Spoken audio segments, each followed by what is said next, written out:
Hey guys, we got a quick news video. First off is for some Star Trek Online news. Apparently we're getting an update to the Phoenix Prize boxes, as well as the Phoenix Prize event coming to PC starting tomorrow on February 27th and will be lasting through March 5th. During these Phoenix events, you'll be able to claim one Phoenix Prize pack for free from either Deep Space Nine or Drazana Station. This event is also when Starship experimental upgrades return to the Phoenix Prize store. So if you've been wanting to get some of those for ways outside of the C store, this is the way to do it. This is actually a better way to do it than the C store, because you'll actually end up getting more for your money. Like say because you can get like a pack of 3 of them for 2,000 Zen out of the C store, but if you put that same amount of Zen just buy dilithium, you'll end up getting more of the starship upgrades through the Phoenix Prize store than you would through the C store. So I would definitely go that route instead. The only downside is that the ones from the Phoenix Prize store are bound to your account, so you will not be able to trade or sell those to other players. But if you're just wanting to save up for, maybe some upcoming ships that we know are going to be around the corner soon, this would be a good time to grab those now. But additionally, along with this going live, they are also adding some new prizes to the Phoenix Prize store, including a Tier 6 ship. The Tier 6 ship is the Bentham Assault Cruiser, which, not exactly a good ship. The Bentham Assault Cruiser was added to the game in October of 2014. Actually, I think this was one of the first Tier 6 lockbox ships to be added to the game. So that's why it's not really a particularly good ship. It's very aged stats-wise. It was introduced via the Delta Expedition lockbox, and then was later added to the Infinity lockbox, and then was later moved into Mud's Market for some reason. It was available for 17,000 Zen at normal price, but of course you never buy anything at full price on Mud's Market, so you would buy it on sale there. And I'm guessing it hasn't been selling very well because now they're moving it to the Phoenix Prize store.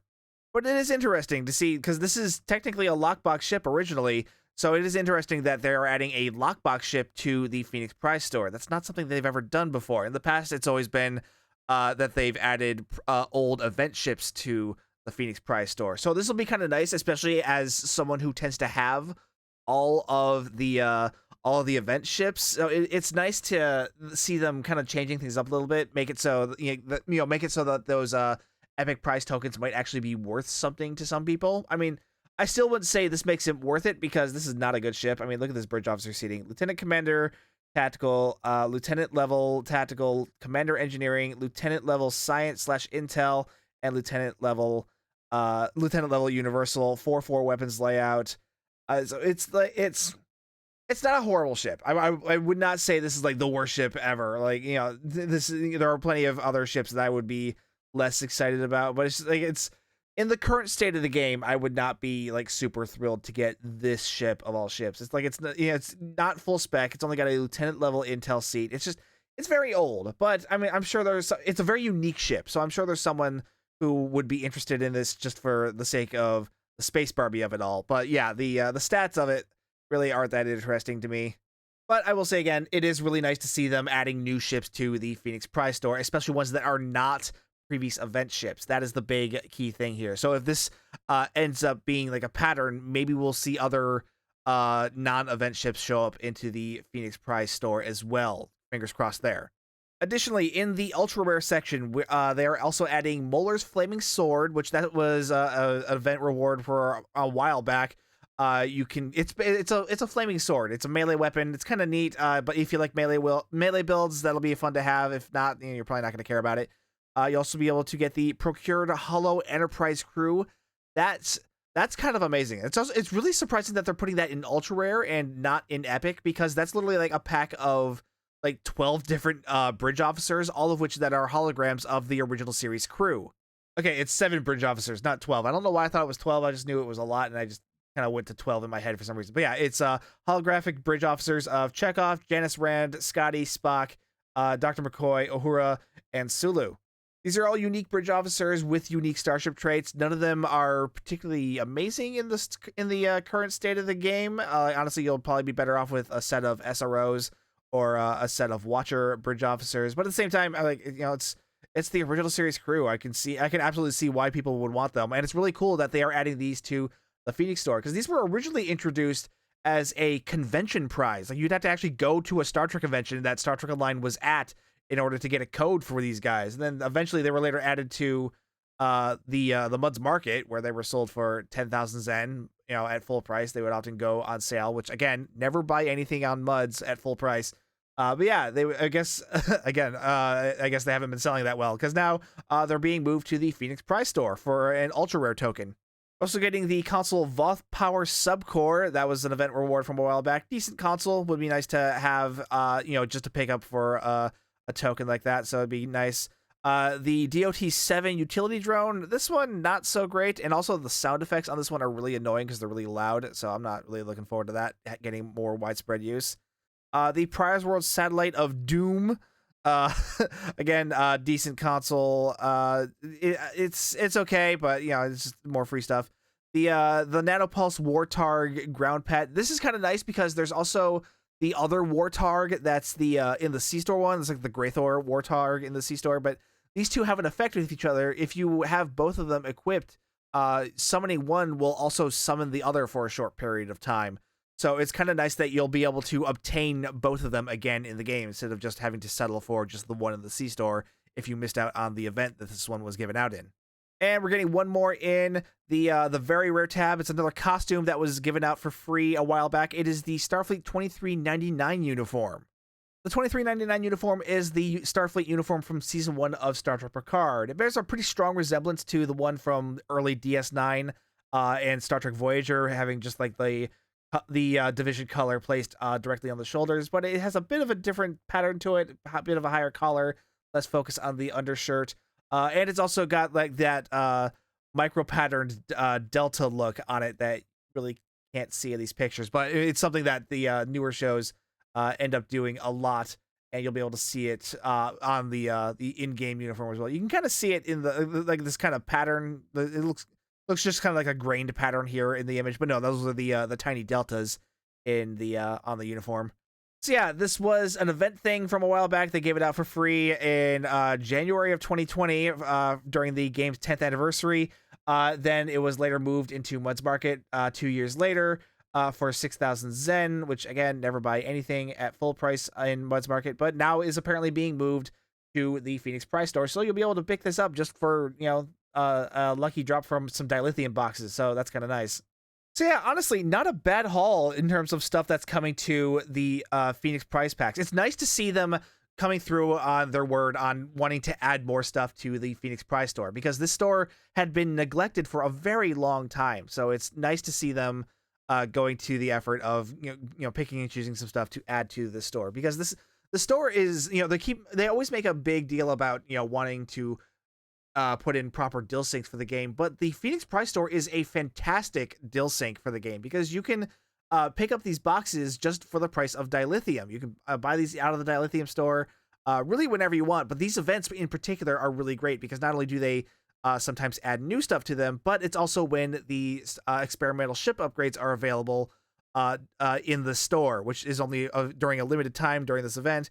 But this is like the best time to trade in all your dilithium for Phoenix Prize packs to get as many experimental starship upgrade tokens as you can get if you're planning to get a bunch of ships in the upcoming future, which we know there are going to be some. There will probably be some experimental starship upgrades in the 15th anniversary bundle, but we don't know how many. Like in the past, sometimes it's just been enough to get each ship up to tier 6X, so you might still need more tokens to get each ship up to T6X2. We don't really know. Again, there hasn't been any official word, but it might be a good idea to grab some of these. Honestly, I always find it good to just have like a stack of spares just lying around in case you get in case there's like an event ship that you like, because like the Garrett's coming out too.